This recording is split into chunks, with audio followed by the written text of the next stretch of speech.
ရှင်ကျမဒီနေ့မနက်မှာစာတိုလေးတစ်ပုဒ်ဖတ်မိတယ်ပေါ့နော်အဲ့ဒါကဘာလဲဆိုတော့မနာလိုတတ်တဲ့သူတွေဟာဘာလို့အဆင်မပြေဖြစ်တတ်တယ်တဲ့အဲ့တော့အဲ့ဒီစာကြောင့်လည်းကျမစဉ်းစားရတယ်ပေါ့နော်အဲ့ဒါဟုတ်သလားဆိုတော့ဟုတ်တယ်နော်အဲ့တော့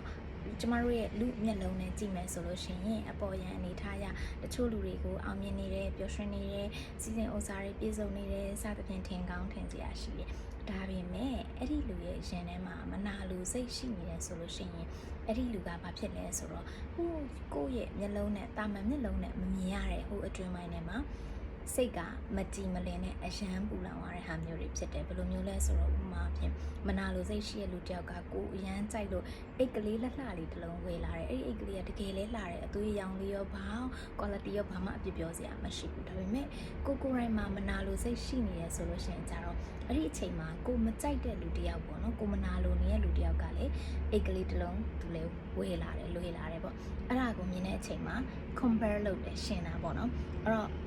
့သူ့အိတ်ကဘယ်လောက်တန်လဲမသိဘူးဒါမှမဟုတ်အိတ်ကပိုကောင်းနေရဆိုရင်လည်းကိုယ့်အိတ်ကိုမကြိုက်တော့ဘူးမှတော့ကိုကြိုက်လုံးလို့နှစ်သက်လုံးလို့ဝယ်လာတာကိုယ့်ရဲ့ပျော်ရွှင်မှုတွေကဒီအိတ်မှာတည်နေရနေချက်ချင်းဆိုသလိုကိုယ့်ရဲ့ပျော်ရွှင်မှုတွေဟာကိုယ့်ရဲ့မနာလိုစိတ်ကြောင့်လုံးဝကြက်ပြောင်းငှက်ပြောင်းပျောက်သွားတယ်ပေါ့နော်ဒီအိတ်ပေါ်မှ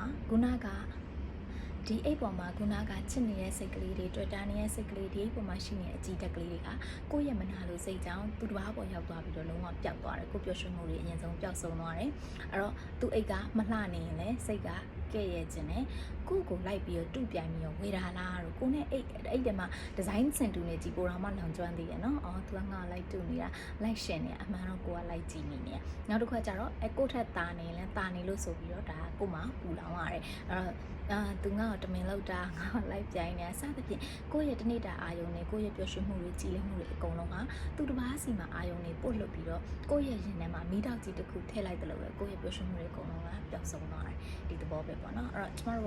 ကတခါလေကြားလို့ရှိရင်ပေါ့နော်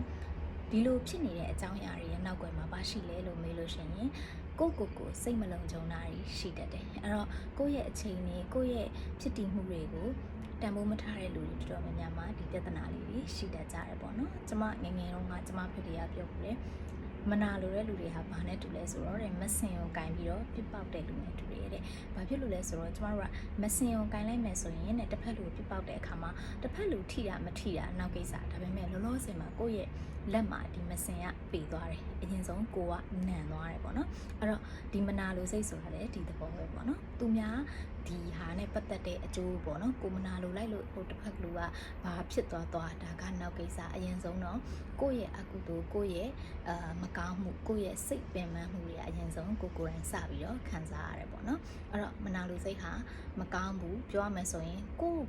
အဆင်မပြေအရင်ဖြစ်စေတယ်အဲ့တော့အဲ့ဒီစိတ်ကြီးနေဆိုတော့ဘာပဲပြောကိုဘယ်တော့မှမကျင်တတ်တော့လူတိုင်းမှာကိုယ်ပိုင်အလှပကိုယ်ပိုင်ဖြစ်တည်မှုကိုယ်ပိုင်ပျော်ရွှင်မှုစသဖြင့်အကုန်လုံးမှာရှိတယ်ဒါပေမဲ့ကိုယ့်ရဲ့ကိုယ်ပိုင်ပျော်ရွှင်မှုတွေကိုယ့်ရဲ့အလှပတွေမမြင်နိုင်တော့ဘဲနဲ့သူတစ်ပါးစီမှာပဲအာယုံတွေပို့လွှတ်ပြီးတော့စိတ်တွေပင်ပန်းနေရတယ်ဆိုတာတကယ်တော့လူဘဝမှာမတန်ဘူးပေါ့နော်အဲ့တော့တခါလေကြားလို့ရှိရင် तू ကတော့ငါ့ထက်ပိုပြီးတော့အချစ်ခံနေရတယ်စသဖြင့်ပေါ့စိတ်ပိုင်းဆိုင်ရာရုပ်ပိုင်းဆိုင်ရာအကုန်လုံးကိုလူတိုင်းမှာမနာလိုတဲ့ဆိုတာမျိုးဖြစ်တတ်တယ်အဲ့တော့ဘာပဲဖြစ်ဖြစ်လူတစ်ယောက်ဟာကံတစ်မျိုးနဲ့လာကြတယ်ပေါ့နော်သူရဲ့ဖြစ်တည်မှုကိုယ့်ပေါ်မှာသူများကတိုက်ခိုက်နေရဆိုလေဒီအရာပေါ်မှာမနာလိုနေရဆိုလေကိုကအဲ့ဒီအကုသိုလ်ကိုလိုက်မယူရင်းနဲ့ဒီအရာနဲ့ဝေဝေးနေဖို့ပဲစူးစမ်းတာမျိုးကပို့ပြီးတော့ကောင်းတယ်လို့ကိုရိုင်းကလည်းသူတစ်ပါးပေါ်မှာခုနကပြောသလိုကိုယ့်ရဲ့အချိန်နဲ့ကိုယ့်ရဲ့အာယုံနဲ့ကိုယ့်ရဲ့ပျော်ရွှင်မှုတွေကိုပေးနေရတာတန်ရလားဆိုတာမျိုးကိုတစ်ချက်စဉ်းစားပြီးတော့ဒီမနာလိုဝန်တိုးစိတ်တွေကိုပူလောင်စေတဲ့အရာတွေဟာကိုယ့်အတွက်ပဲပျက်စီးကြောင်းဖြစ်တယ်ဆိုတာလေးကိုအမြဲတမ်းခေါင်းထဲမှာထည့်ထားပြီးတော့တွေးတောဆင်ခြင်တာမျိုးကိုလုပ်စေချင်ပါတယ်အထူးသဖြင့်ကျမတို့အခုဆိုလို့ရှိရင်နှစ်သစ်ပေါ့နော်နောက်တစ်နှစ်ကိုမြန်မာနှစ်သစ်ကိုအခါသမယရောက်ခဲ့ပြီကျမတို့ရဲ့မကောင်းမှုတွေ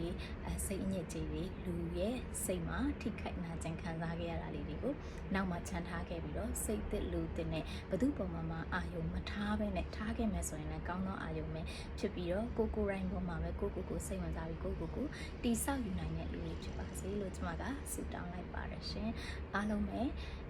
ပေါ့နော်လူချင်းတယောက်နဲ့တယောက်တိုက်ခိုက်တာတွေမနာလိုတာတွေဝင်တိုးတာနေပြီးတော့ကင်းဝေးကြပါစေရှင်